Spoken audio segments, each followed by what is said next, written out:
Enzo Maresca. Who the fuck is he? Like, he's a loser. They've got 150. They've got 115 charges. They've got 115 charges hanging over them as a club.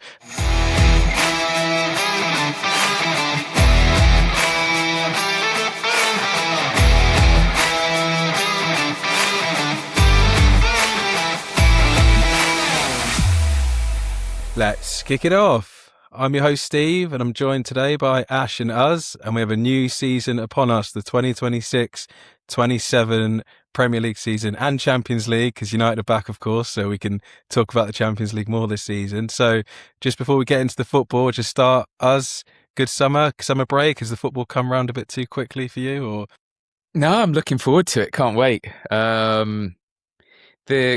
I quite like cricket, but I'm not a 100 fan, so that's not been my thing. I haven't really watched that. I know England are playing Pakistan now, so it's good to have the test matches back. Formula One was on a break, so I'm like, give me some football. I know we had the World Cup, but since the World Cup, I feel a bit starved. So I'm looking forward to it. I'm going to say I'm looking forward to this season more than last and the one before. I think I'm quite excited. I think teams looking good. A lot of change in the league as well. I don't know if we'll do a future prod on, or if you want to discuss today like predictions for the season, but I think it's one of those where it's a really interesting season coming up. I think a lot to talk about, a lot of possibilities. So I think I'm looking forward to it, to be honest. yeah, nice. I think it's already been mentioned in the community about, shall we save predictions until the transfer window's closed? Because seems like there's a bit of business. Should be doing both. Yeah. I think you do a spreadsheet thing, right? Where you send them out. Have you done that yet? Not yet, no, because I was waiting to see what people want, and it seems like, a few people have definitely mentioned wait till the window's done. But oh, come on! No, I always think you got to do it. You got to do it before the first game. Are we going to wait to put our FPL teams in after the window? No, exactly. No. Yeah. Get it in there, right? I mean, I'll be. I think. Did we have a 1 to 20 last year? Yes. Yeah, we did. We did. I'll do my 1 to 20. Send it out. Random predictions. Yeah. I think I was the only one who got Arsenal for the league, if I'm not mistaken. Out of us season. guys, I think maybe. Maybe. So, I think I'm probably gonna say the same thing again, but we'll see. Right, send it out. We'll see what comes through. Looking forward to it. Yeah, don't wait for the window. I'll get one out, and then I can always just redo the same one once the window's shut, and we can have two versions. I think you've got to predict. You've got to predict. You've got to say what's going to happen. Come on, it's a bit silly waiting for the window to close. Yeah, all right, we'll get it going then. That's the geek version, to do it after the transfer window. Classic is you got to predict before the start. Well, of the season. you know me, I love a bit of gut feeling, don't I? So we'll gut get it feeling. Out. That's part of the prediction, right? If you think a manager's going to go during the season, you put that as part of like your thinking, right? As far as which club finishes where. So yeah, all right, we'll go for it then. So same question to you, Ash, before we get into the football. Good summer break. You had a little New York trip in there. Yeah, good summer. World Cup, just about over. England going out in the way they did. But I'm really looking forward to the start of the season. Like, Michael Carrick has got me fired up. Like, if it was Ruben Amorim, I'd be probably very miserable predicting all sorts of negative stuff. But I'm looking forward to the season coming up. We've got more games, Steve, as well. So few Champions League nights, hopefully away as well. So maybe a trip and, some content abroad as well. So that'll be fun. What about you? Yeah, no, obviously I was in New York with you. Obviously really enjoyed the World Cup and had a little ding dong with Simon Jordan in the summer. So that was good fun. Obviously defended my man Tuchel, but gutted about England, that semi-final against Argentina. It's going to live in the memory, that one. But Euro 2028. In 2 years, so let's build up towards that for England. And then I guess the other big thing across the summer, just want to shout out the event that took place at Power League Slough about a week ago. So again, shout out to George Torpy, one of our community members, who put together a charity football tournament. We had 14 teams enter, and our sponsors, Go Play Sports, ran the team registrations and payments. and it was all supporting Izzy's Impact, a charity that's been set up in the last year supporting skin cancer, melanoma awareness and prevention, and it looks like a big number has been raised. I'm not going to reveal the number, but many thousands could push towards the big 10K. So yeah, just want to shout out what happened there. And yeah, that's the power of sport. So yeah, now let's get into the football. Before we do that, seems like we've all discovered Substack this summer. Well, it was my idea, right, to write some articles and just a different angle. I do like that, obviously. Why do we do these pods is because we love discussing football. We just thought, why not put that on, why not just record our conversations, give us an outlet. I think I said as well, for mental health reasons as well, I think it's nice to, rather than getting angry on WhatsApp, let's have a proper conversation. Yeah, right? more time to think on Substack, more time, right? and then the idea behind the writing was, you know what, there's certain things we keep discussing them and we go round in circles. Why don't I just put my point across? And then you said, oh, can you write one on Infantino? I'm like, okay, let's do that. And I think happy if the viewers have anything they want us to write about. I think what was the one after that? Was it Mount or something else? You done one on Rashford, one last Rashford, dance. yeah. So it's like, okay, there's a lot of talk about Rashford, and honestly, I still don't know what's going to happen with Rashi, but I was writing as you know what, we should sell him, blah blah. I was like, I can't. This doesn't feel right. This doesn't feel right. So I had to I changed the whole article after, and that's what's nice about it. You have a think about something in depth, you go through it, and then you might change your mind at the end of it. So I changed my mind at having done the first one, a bit like Boris Johnson on Brexit. Apparently he had to stay and leave. You done a U-turn mid-article. Yeah, seriously, I was just genuinely what happened with Rashi when he realised how much money he would lose out of Brexit. And I was just like, you know what, I think guy deserves one more go. We've still got window hasn't shut yet, so we'll see what happens. But striker problem solved, guys. Marcus Rashford, number 9. It's all good. So I've enjoyed the Substack, yeah. And then you guys have now just become prolific. I haven't done anything for a while, so maybe it's my turn to step in. So if you have any requests, I did say actually on the last one they did on the Mason Mount. I'm sure you'll go into it. That there's another piece to be written on why I think Baleba's the right signing. So, so I probably need, given the rumours today, probably need to write something on that. Yeah, and that's a good segue. So I think it's always more than rumours when good old David Ornstein's reporting. It's pretty legit when you see his name. Ash, we bumped into him on the flight back from New York as well, didn't we? Great guy. Hopefully get him on the pod soon. But yeah, let's open with Baleba. So obviously looks like it's close to happening. And that would be our third centre midfielder added this summer. So yeah, Ash, thoughts on Baleba and I guess our general kind of work in the window on centre midfield? It's a positive signing for sure. He wasn't obviously top of any list as far as the targets that we probably would have been talking about 2-3 months ago. Wasn't he top? It was a high on my list. What, top 3, top 4? Yeah. 100%, yeah. I think Steve knows I've been a big believer.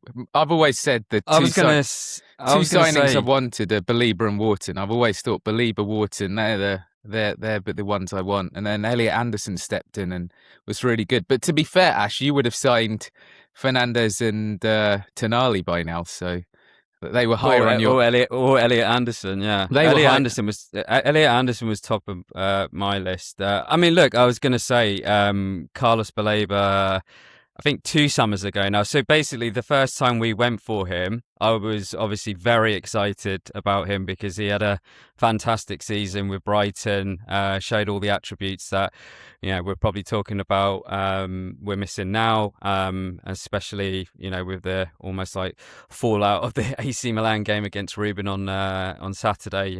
A lot of panic from United fans all of a sudden, especially from accountant fans, that we haven't done enough. So from that point of view, it is positive.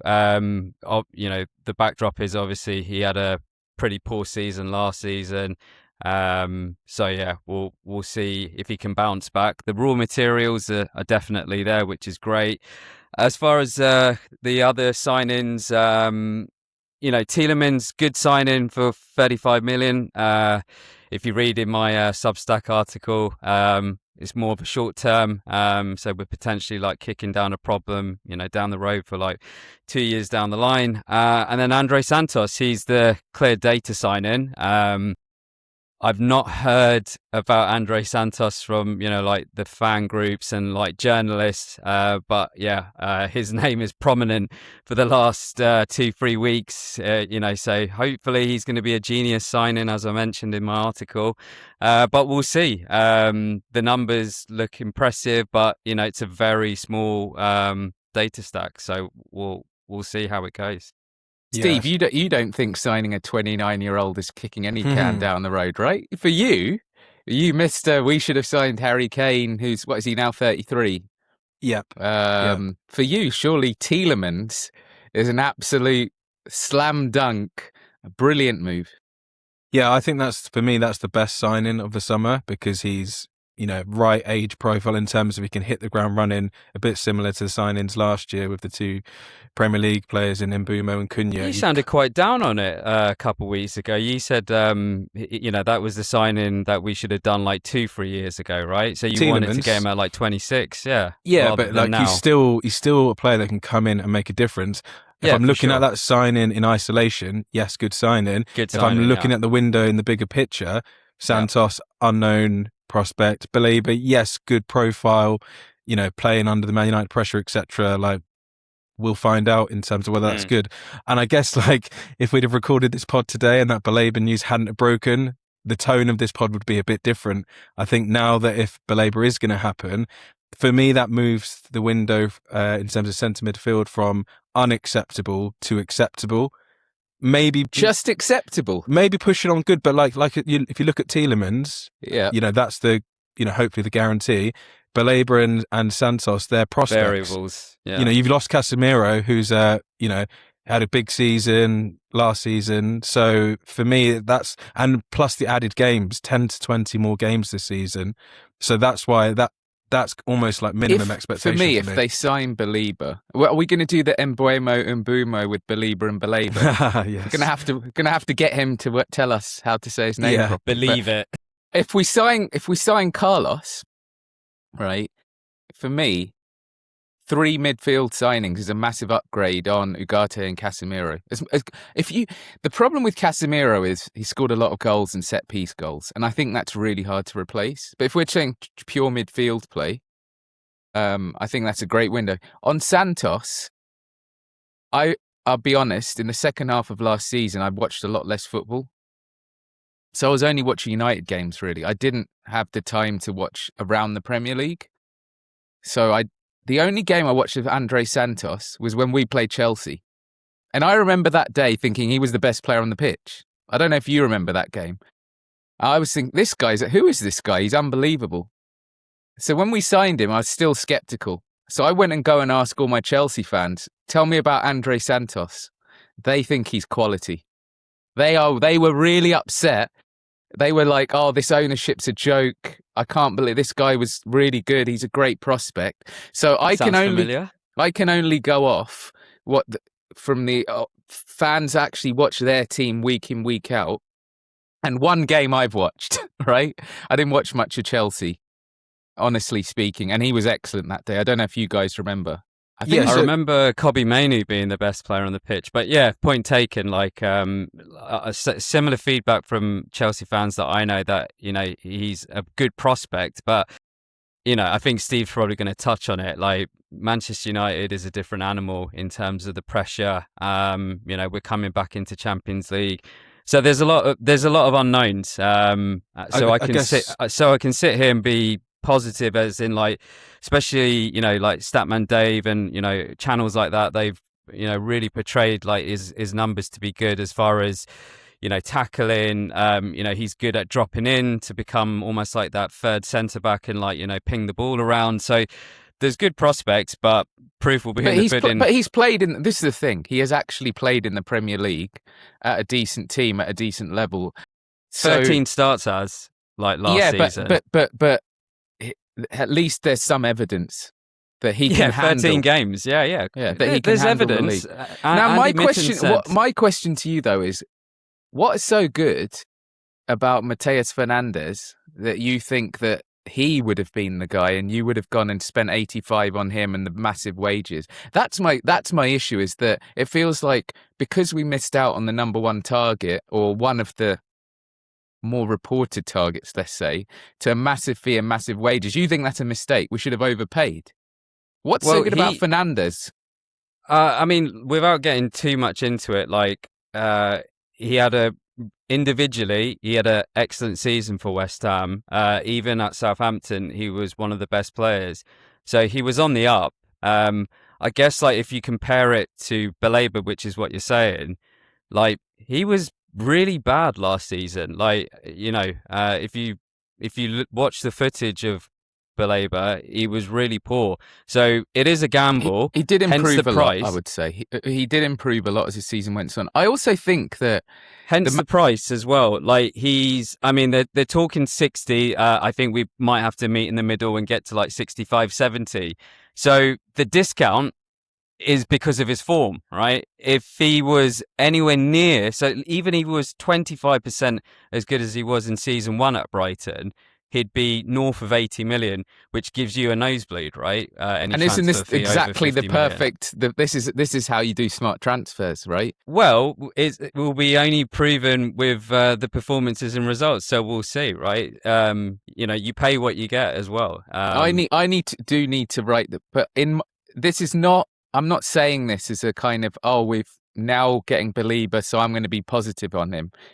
That's why the Substack's good. In the Mount article, I specifically said it's all about patience in this window, and the patience will be the guy we should get is Baleba. The reason I said that is my number one target, I think I would have said that in maybe the Anchor Pod or just to you guys generally, is Tielemans. I think he's the perfect guy. And I felt that if Rodri went to Real Madrid, that might open. This is why I think the window is something you need to be patient on, because there are dominoes falling. If Rodri goes to Madrid, maybe we can get Tielemans. Rodri's now gone to Barca, Tielemans 100% Madrid. I think then you go to your number 2. And for me, Baleba's the guy. Huge ceiling. Season number 1 was when he was much more of a prospect. Dip last season, but you know what he's capable of. And that, to me, it's still not what he could become, because I think the absolute upside is even bigger, right? Because you think about what his age profile is and the fact he's playing at Brighton. I think it's if we could get him across the line at anything under 80 million, I think it's a really good deal.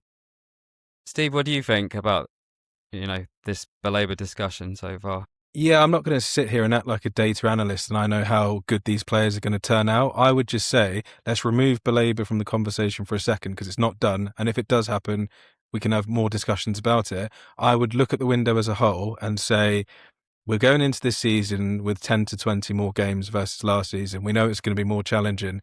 We're going into this season losing Casemiro. He's been up and down over the last 4 or 5 years, but he's probably been our most solid CM, experienced Champions League winner, big aerial threat as well. So we've lost that. Agate is basically been a non-entity last season anyway, but he is technically out. Obviously, we did want to sell him. It's probably not going to happen now. So you've lost a big CM and you've lost a CM from the squad. We then go and get, obviously, Santos and Tielemans pretty quickly. So I'd say, at the best case, probably getting you to almost like net. When you factor in the additional games next season, you've lost Casemiro, you've lost Agate, you've brought in 2 centre midfielders, one proven in the Premier League, the other a prospect. So I'd say best case, that's getting you to like net. You're possibly still short. That's why I'm saying when you get Baleba, if you put that into the mix, we know about his talent. We don't know, the United pressure, that only time will tell. But that's why I'm saying, for me, you'll get into a acceptable, pushing on to decent / good. Like, you're only in that territory. And for me, you can't argue anything beyond that, because you're talking about potential. I don't disagree, to be honest. But yeah, you don't think this is a good window with Baleba as the third midfielder? I would have thought you were good to very good. That's what Steve just said, though. If we get him, I think it is a good window, but it's not exceptional. Like Steve's basically saying, "Oh, this isn't the game-changing window. We're not going to challenge for the Premier League." I agree with that, but that's where I think that's the way we should operate. I think if we could have got Elliot Anderson at a decent price, if City weren't in the game and we could have got him for 80 million, awesome. We don't have the budgets to be going and spending huge amounts of money on one player. I think what we've done is gone, okay, let's say it's not Baleba. I still think they sign a third midfielder. Yeah, you need them. So yeah. I think they would have signed someone. They've gone for the numbers in the squad. I'm going to posit something to you that I haven't had full time to think about. But when I look at that squad in terms of depth, not in terms of high quality names, I think this is the best squad we've put together overall in terms of covering for a long time. I don't feel there's obvious holes where I'm going, you know what? We really need to sign a striker. We really Left need back? to.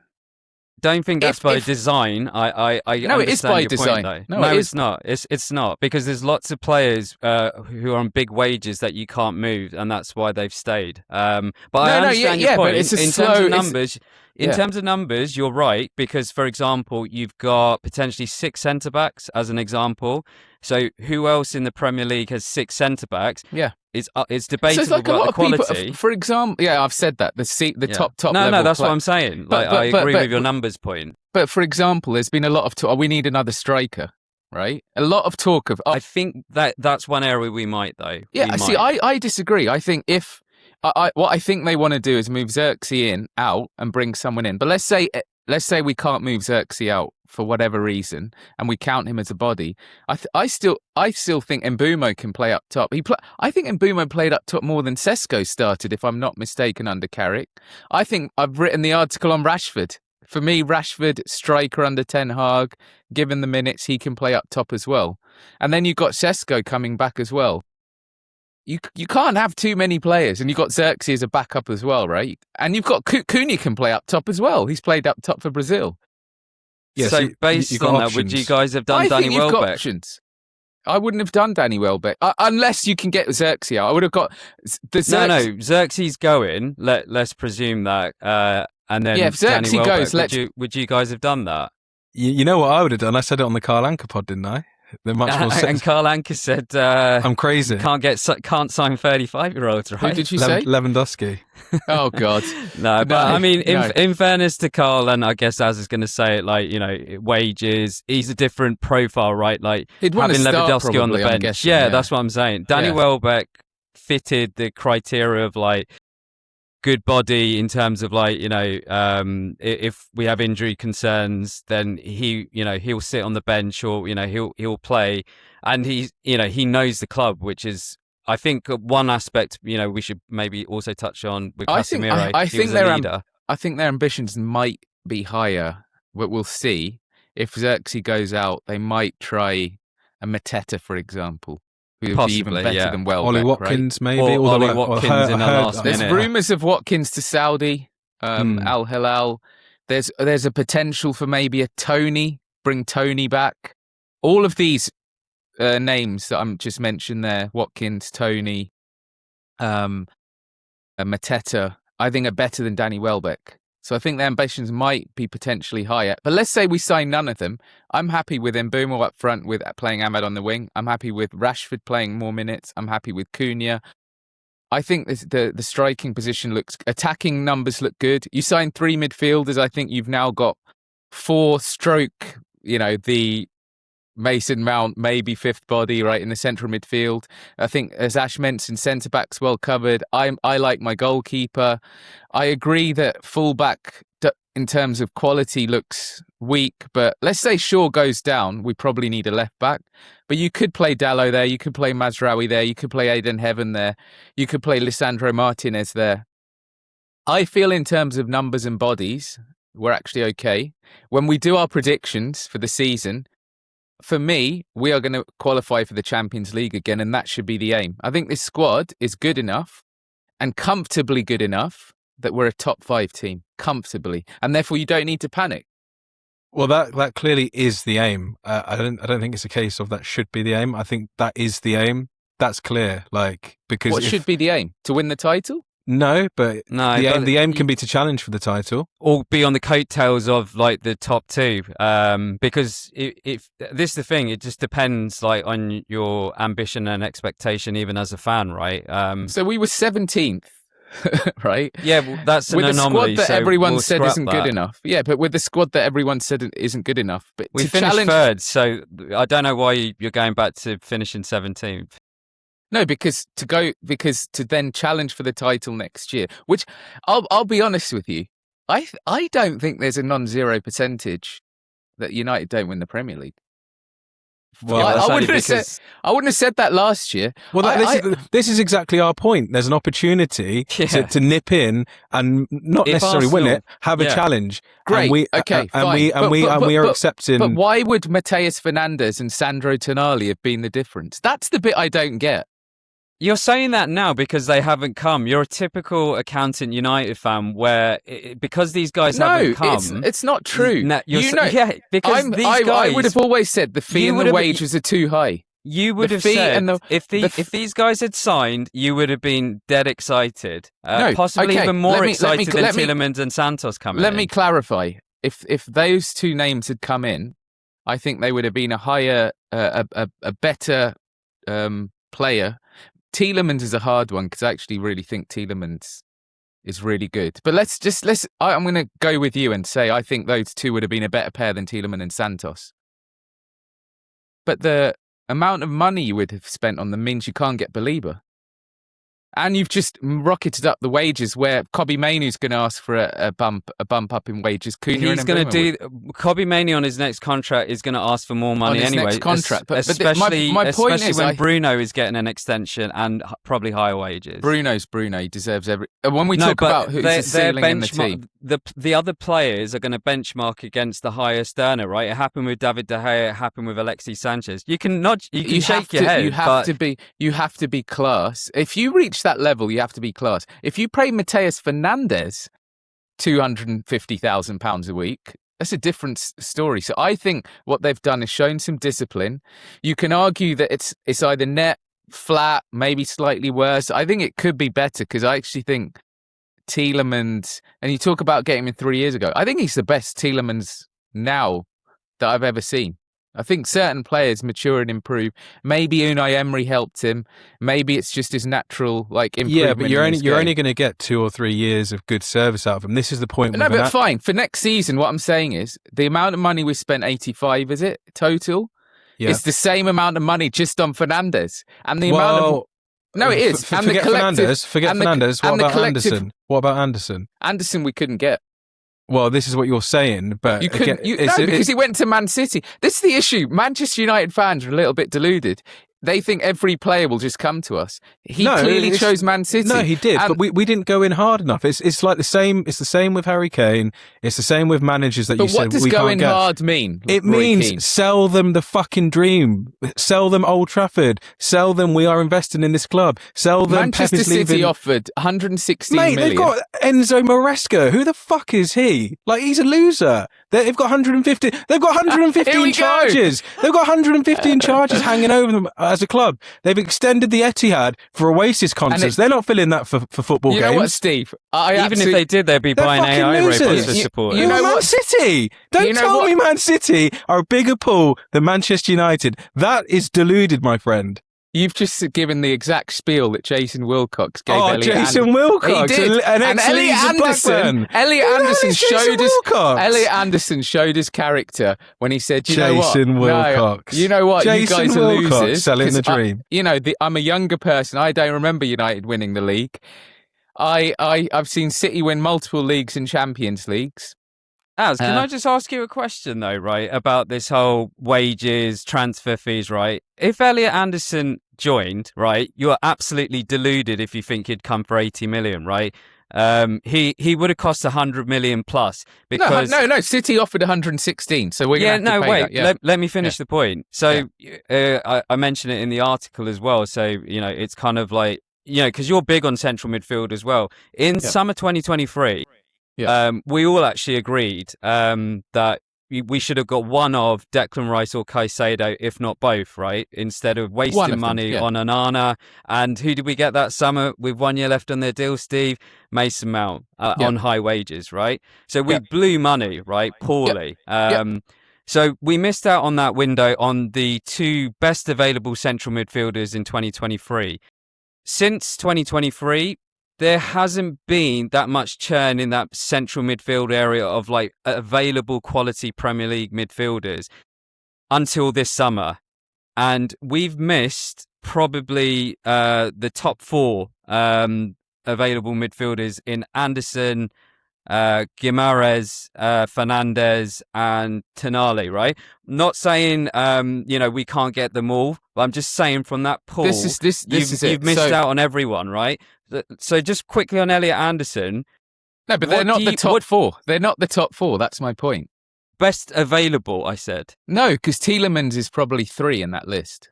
Okay, if you want to argue over like 1 or 2 spots, so Elliot fine, Anderson right? went to Man City. Bruno Guimaraes went to Arsenal. What's an acceptable salary? What's an acceptable salary for Elliot Anderson? I'm just curious, right? Because you keep talking like you're aspirational and eventually you want to win the title. I think you probably got a 10-year plan to win the title, but like what are acceptable numbers? Because I just want to know. Omar Barada said 2028, so we'll stick with 2028. You're not going for right? 28 with your philosophy. Like we're just going to get consolidated Champions League because who are you getting next summer? So you're saying consolidate. We all pretty much agree we're not good enough, right, to go for the title or be on the coattails with the transfer window we've had. So what are you going to do next summer which changes the needle? Because at some point you're going to have to spend over 100 million and big wages on a central midfielder and other gun positions. I don't think let me just talk about Anderson specifically. I think he's brilliant. I think it's a great signing for City. If we could have got Elliot Anderson, I would have loved it. I'm not going to deny that. I think he's going to do really well, and he's going to. Would you have a nosebleed over salary, like if he was on 300 grand? I think it's probably too high, but let's ignore that. Let's assume we're, in an ideal world, we haven't been so poorly run over the last 10 years. We should be in Man City's position, and we should be getting Elliot Anderson. If we're under Ferguson and Gill, we sign Anderson for 116 million and 300 grand. We're not in that position. So I'm not going to say anything against that transfer in terms of what City have done. We are not City at the moment. We're in a rebuild phase where we have to be conscious of things. Now, let's say we push the boat out for Elliot Anderson. I still don't think we win the league. I think he's a really, really, really good player, but we have bigger needs across the squad. We agree with that. We don't think we'll win the league, but then you're pushing closer than you are with the current pool. No, so I think that if you get the 3 that we're hoping, we've definitely got 2, Santos and Tielemans. If you get a third of high quality, like I said, Tchouameni would have been my number 1. And I think that was unrealistic, and that's why I believe Baleba's the guy to go for. And today has made me a bit happy that club agrees. I'm a big Adam Wharton fan, but I think once you've signed Tielemans, I think Tielemans does the passing job, right? So you don't want another sort of, I would say, less ground coverage, good passing midfielder. So maybe think of Wharton next summer or something, right? So I'm looking for someone with the ability to help with the defense in midfield, right? And I think Baleba's going to give you the speed. I think that 3 is really, really good rather than pushing the boat out on one player. I think we had a need for multiple players because, Steve, you made the point, we've got domestic cups that we hope to do better in and the Champions League. Squad depth is going to be key. And that's why I think they've gone for 3 midfielders rather than smash it all into one guy. Yeah, they were forced to do that because they didn't get Elliot Anderson. And again, I think they would have got, and I think there's a non-zero chance that they would have got paid the money City paid, but City, obviously the bigger catch. Right, same with Bruno. I think Guimaraes is brilliant. I love him. He's a little bit on the older side, so again, I think Tielemans is the right buy in terms of money and things. But I think Arsenal, great signing, good move. Nothing against that move. Good for Arsenal. Would have been great for us. I would have signed him as well. But you have to accept sometimes when a player's going to choose a superior club in a position that that part I totally agree with at the moment. Can I just say, like, I think in terms of numbers, like especially centre midfield, no one can argue that, you know, we're bolstering the numbers. I think the question is numbers or quality more important? And just going back to the centre midfielders, like Tielemans, obviously peak age. You've got Mainu, Santos, and Baleba, who are all 22, 23 years old. So they're pretty young. So in those games that we have in the Premier League, every game is a tough game. In those games, in the cup competitions, are those centre midfielders going to give you the quality you need to win football matches? That's the question. So in terms of numbers, yes, the squad looks okay. It's quality. That's the disconnect for me. This is why I'm saying I agree on 100% agree on Elliot Anderson. I think he's a level above, and I think Guimaraes is a level above, and we just couldn't have got those players. But then my contention is the second layer is the Tonali and the Fernandes. I think if we get those three, we have done better than Spurs. Is the comparison, right? They're the club. I think we're going to come top 5 below the top 5. Who's challenging us? It's like Spurs, it's Brighton. Who else is there, right? Villa. I think Villa. I think we have done better than all of these clubs in this window. I think we're going to have a squad that will comfortably finish top 5, and I'd rather have our central midfield window than Spurs's. Yeah, I think top 5 clearly has to be the aim. I don't think many United fans are going to say, all right, I expect 3rd or 2nd. I think that's like probably unanimous, I guess, across the fan base. So, but 3rd is realistic. 2nd is okay. Let's go a bit to my predictions of reveal. I'll probably have Arsenal and City in the top 2 still. I think they're just a cut above. Below that, honestly speaking, I think we can beat Liverpool. I think that Chelsea could win the league. One game a week. Yeah. One game a week. But I think they're also in that mix. And there's us. That's my top 5. Clear. And I think everyone below that is much of a muchness. And all these other theoretical sign. I think, like I said, Spurs is the best comp. All these other theoretical. We've weakened Villa. They've lost Tielemans. Right? Newcastle have lost Bruno Guimaraes. So tell me who's coming 5th. Yeah, so you're saying best and fit 3rd. If we sign Baleba, Brighton are probably another contender for it, right? So all of these things behind, look at who have Liverpool signed in central midfield. McAllister looks a bit leggy. Gravenberch, he was okay last season. He was much better under Slot. So I look at Spurs as that comp. I think if we can get Baleba, we haven't done him, so I can't say that now. I think I would rather have that 3 than the Tonali Fernandes that Spurs got. And Ash would have gone Tonali Fernandes. That's what he's complaining about. It's like, wait a minute, they're our targets. Why didn't you pay up? We didn't pay up because we're being patient and looking for the right deals. And if we get Baleba, who'll be on much lower, I think he's on 50k at Brighton, so we'll probably get him on 150k or whatever, 120, whatever's Cobby's on.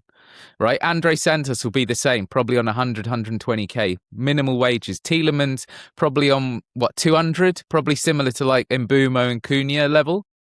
You can keep on portraying me as some like nutty like transfer junkie wanting to spend money for the sake of it, but you've literally just written an article saying why you didn't get Fernandes and Tonali, and you've said it on this pod. The top 4 moves. If you just let me finish and actually make sentences, it's like it's also formed through like the eye test, right, and performances and seeing what these guys have done, right. It's not just like some conjured up like idea of mine or other fans that you accused of on like your last article. But don't you think Yuri Tielemans last season and the season before? Did I not say at the beginning that 35 million for him is a good signing? But so Ash, did I not say that? What's your expectation based on this squad at the moment then? Exactly the same as us. Like, I'm not dreaming of being on the coattails of like Arsenal and City. I think it's going to be probably top 4. Even with Baleba. One thing, and I mentioned this. But you're saying we should have gone for the league. You should have, in this window, we should have gone big. No, I didn't say that. So that's what I mean. If you're just going to gaslight me, if you're going to just gaslight me all the time, I just want to know what you think. Because you're just doing Piers Morgan's just trying to get a reaction, but it's not going to work. So like, like I said, Steve said it as well. I think even in the summer, like we finished third, we had a good window. Pep's gone. You were banging on about it like 5 years ago. Oh, let's wait for Klopp and Pep to finish their contracts and be the next best team to be ready to win the league. 100%. As in, like, we're prepared. We weren't prepared, 100%. right? Exactly. And credit to Arsenal, right? Massive credit to Arsenal, because they've been going at it with City for at least the last 2 years. And, everyone, including me, were taking the piss out of them. But they beat a Pep team, right? Now that Pep's gone, they're the outstanding favourites for the league, right? We all agree on that, I'm pretty sure, right? So they are the outstanding favourites for the league. Now, it was a case of, like, we had an opportunity, and Steve, like, you touched on it with, like, going out for the likes of an Anderson. I'm trying to think who else. Yeah, even, like, Fernandes, right, or Tonali, because you then, or Bruno Guimaraes, that's probably a better example, is that these guys, had we got even an Anderson, let's just be in a dream world of Bruno as well, they wouldn't have gone then to City or to Arsenal, right? So therefore, that should elevate us, right? I don't mind the fact that they've joined these clubs because they're better placed and, they're more likely to win the league. But to then say, like, all of a sudden, oh, Tielemans and Santos is going to be better than Tonali and Fernandes. Yeah, it could happen, but, based on evidence of, like, the amount of games that these two midfielders that have gone to Spurs have played, like I said, if they had joined United, you would have been up. You would have been high. You would have been really high on the fact that we could finish third and being on the coattails. Again, let me just be clear. What I'm saying is, if you sign Tonali and Fernandes, both really good players, I think Spurs have done the right thing to make sure that they elevate Don't themselves. mention the wages, because I already know it and I've already highlighted it. No, fine. What I'm saying is, collectively in fee and wages, if we get Tielemans, Santos, Baleba for the same price as those two, I prefer our three to those two. I think we're going to be better off.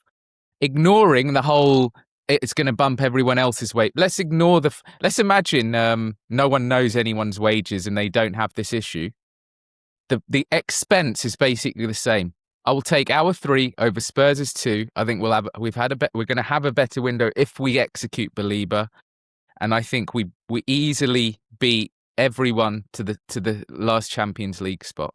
Can I just add, like, where I think this squad is? So centre midfield, we've discussed it a lot. I think it's, bolstered, especially if Baleba gets done. So I'm relatively okay with that.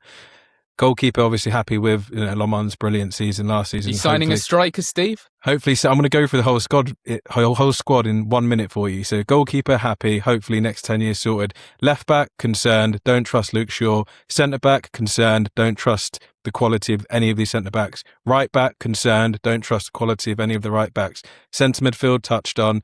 Left wing, happy, because I think Dorgu, he's going to be considered maybe more of a left wing, and obviously you've got Mbumo, Rashford, so I'm okay with left wing. Striker, okay. I'm not happy. I'm okay. Sesko and the backups you mentioned us, and right wing, relatively okay. I think in the front three positions, probably okay, but half the squad there I'm concerned about in terms of quality. So I'll give you where I think we're going to finish. I think best case third.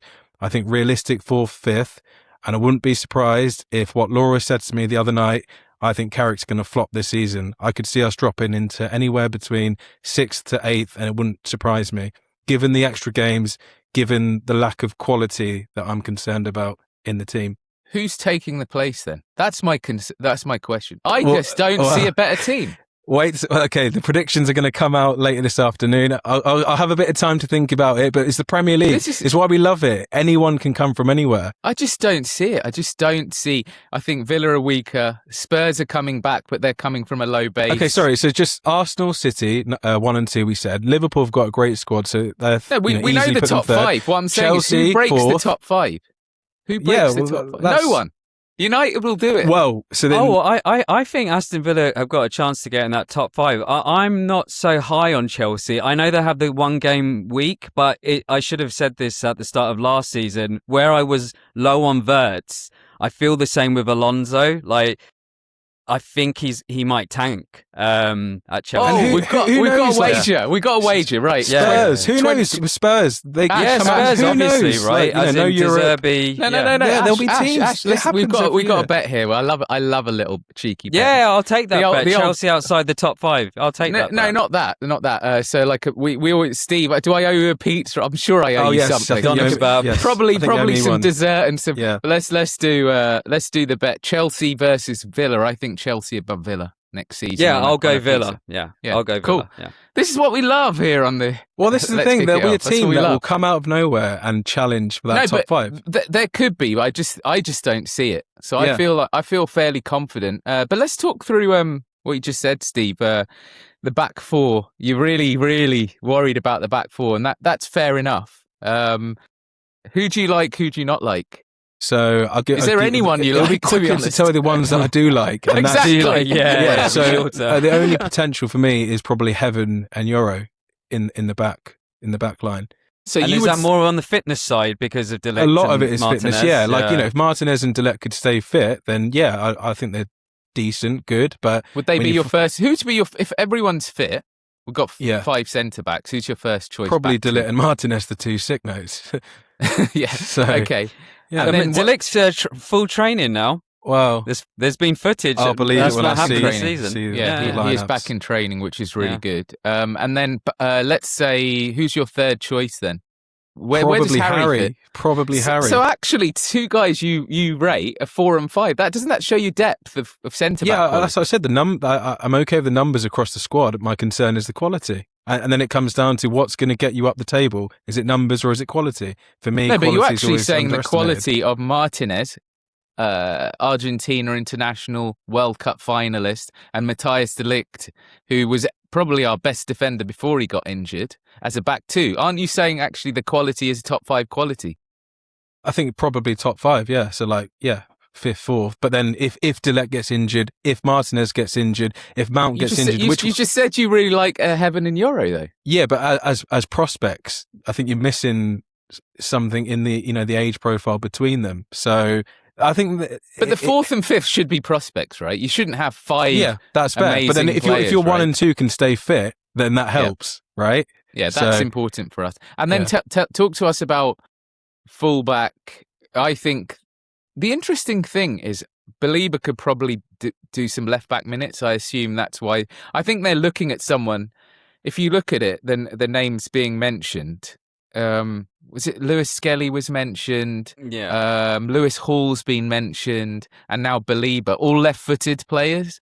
So I'm thinking like left back minutes. I think we quite clearly need a new left back. It's just budget basically. We can't quite afford to do it at the moment. But the need is there. Would you break the bank for Lewis Hall? Like when talking like that £70 million figure which has been mentioned. I mean, it's easy for me to say yes, but it comes into the context of what we needed this window, and you can't solve all positions. So yes, he seems like the perfect profile, but would I have taken him over a third CM? Probably not. But you're going to be left short somewhere, and I guess that's the trade-off, isn't it, with managing transfer windows? So so sticking to like the left back position in terms of your concern, like if I had offered you Lewis Hall or Lewis Skelly, who would you have taken? No, but a better one would be Steve Lewis Hall or Baleba. Yeah, you agree, so Baleba? I probably would have gone because they're similar price. Yeah, I probably would have gone Lewis Hall for the left back to solve left back. Yep. Long so term. you're banking for the long term. Yeah, with the higher ceiling. I want a left back. Like I want a left back before this window's done. For me, if Baleba gets done,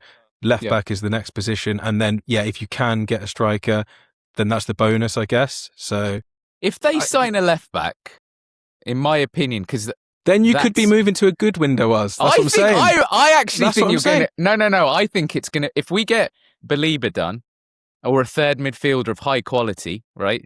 I think it's a good window. If we also sign a left back and Xerxes goes out and bring in Mateta, for example. Well, then, I think it's a very good window. I agree with that. I think that's a very good window. I think that's a fair analysis. But where we are today, 2 centre midfielders signed, would you agree we're just about acceptable levels, right? In terms of what needs to be done. Not even acceptable, we're sure. We need it. I said that in the Mason Mount article. This is not a time for complacency. We have to get a third midfielder. You cannot go into the season with 3... now, what's the level? My dream signing was a Tchouaméni or Baleba. If we hit Baleba, I have to say that is a that would great be three. good. I think that and then that news left is back's welcomed. really interesting because it's the problem with Lewis Hall, I guess, is that he'd have to start almost, right? I don't think because of No, what. I think you can rotate the games. I don't think that's. I think a big you're not problem, as getting him people are because of what's saying. happened at Newcastle this window, right? Like if they lose Hall as well, there'll be like a revolt up there. I think more realistically, I think you can get him, but I think you'll just have to pay because Lewis Hall clearly wants to go to United. Like they've just sold a bunch of their best players. They've lost Eddie Howe. He doesn't want to do the rebuild. He wants to go on to the next level. Like if he plays for United, he's I going don't think there's to a question Euro about whether he 28. wants to come. It's the question about budget. I feel That's what I mean. Hall's a bit like the Baleba one, where I think this window we're going to struggle. But we've tapped him up. We got him ready. He wants to come. No, and then we're ready. You're risking because, like, you know, a lot of clubs will be in for him next summer because they'll have, like, you know, 12 maybe, months but to I work don't on think him. Newcastle let him go basically for a low Which is fee. possible. It's going to have to be I huge. agree on that. Yeah, I think more realistically, it'll either be a loan deal for someone, or you know, we'll go and look at a cheaper option as a prospect. Maybe. It's like La Liga or French League, something like that. 20 million, I think, more realistic. I think they've got a plan actually, and I do want to touch on just almost like the Ineos plan a little bit because Steve, you know, we've had many a pre-season, right, where we've had huge arguments, especially with us about, you know, how quickly we get transfers done. This is the one summer I actually don't mind having to wait because it's the domino effect that Aslov's talking about. So we're seeing that at the moment, right? Like, you know, we've let cards play out.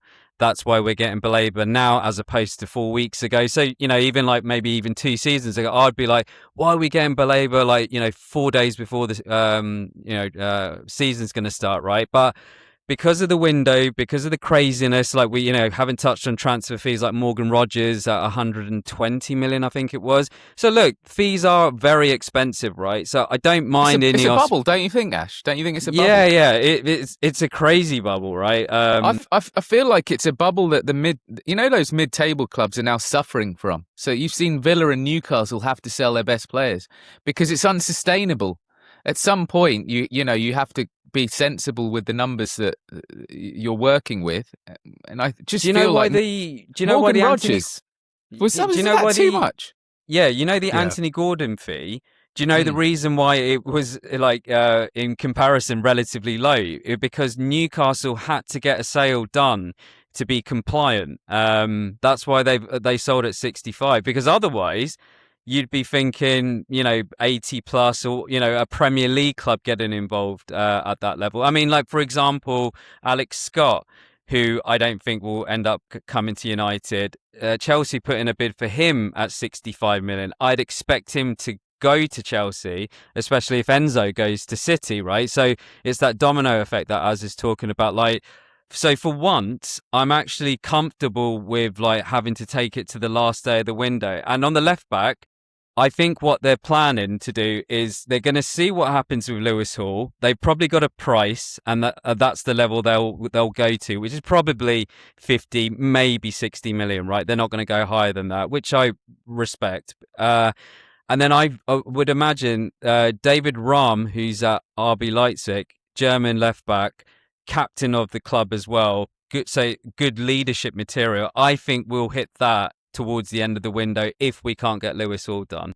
Good crosser of the ball into good Sesko. crosser of the ball. Looking forward to that. He used to do. I think that's a fair assessment. You know what I've just had a think about in terms of this bubble is Steve. You mentioned 115 charges, and I think the Chelsea ownership's going through a bit of a situation, and they're two of the biggest spenders that are a part of the cause of that. If the 115 hit and City, you know, have problems, if the Chelsea and also Chelsea haven't qualified for Europe, so they haven't been, you know, I think they got fined, right? But they're in some kind of financial mess. If you take those two out, you've taken out Newcastle and their whole PIF thing. Aston Villa have had to reset.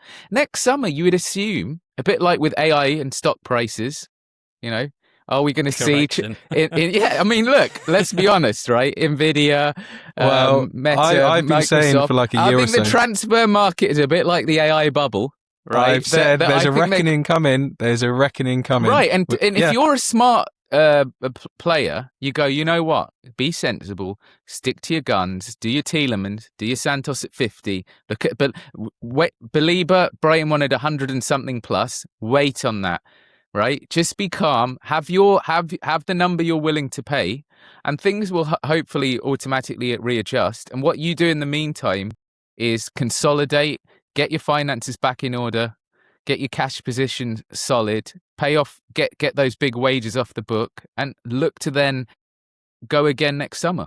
Let's see. Isn't big wages pretty much done though? Rashford's the last one. Sancho's gone. Casemiro's gone. Big wages are pretty much off the books, right? And Rashford still might go. Yeah, Maguire re-signed, I'm sure, at a modest level, and Luke Shaw's probably slightly over. But to be fair, if Luke Shaw stays fit, then he's a first teamer, and then you've probably got Mason Mount probably needs to leave as well at some point. Okay. Steve, just on the Carrick point, last point. This is for me. This is also critical, right? Even myself, maybe I'm underestimating Michael Carrick, because the way I see it is a bit like how you fought with Eric Ten Hag a couple of years ago, where you wanted Harry Kane and I think Declan Rice to come in the summer of 23 to help reduce the coaching gap that Ten Hag struggled with towards his first season, right? We kind of finished third, but on a downer, right, after losing the 7-0 against Liverpool. So that is the element that I'm really interested in, particularly, I guess, like the start of this season, is Michael Carrick better than a lot of us think, right? Because we all think not long to wait. according to Laura, he's going to flop. It's like we always said, proof is in the pudding, and we've only got 3 days to wait. First game, Hull away, a team that finished 6th or 7th in the Championship, I think, last season. Well, let me just tell you. I'll tell you now. We'll give you a sneak preview. Hull will be 20th for me in my previews. Okay. They're awful. Yeah, so we have to win. We have to win. You have to win that game. You have to win Saturday lunchtime. And you have to back it up with 3 points against Ipswich. Exactly. So if you take 4 points, the pressure will rank. I was just about to say, first 2 games, Hull away, Ipswich at home. Need to start strong, get 6 points on the board. Ideally play well, but even if you don't play well, get the 3 points in both games, and then set the tone for the season, right? 100%. I mean, as Arsenal showed last season, it's all about winning the league. However you do it, you do it. Yeah, I think we've got a good. We've been lucky with the fixtures. I'd be surprised if we can't. If you get 4 points, you're disappointed, but 6 points should be the target. All right, we'll wrap it up there. Thanks for joining us on this episode, and we'll catch you on the next one.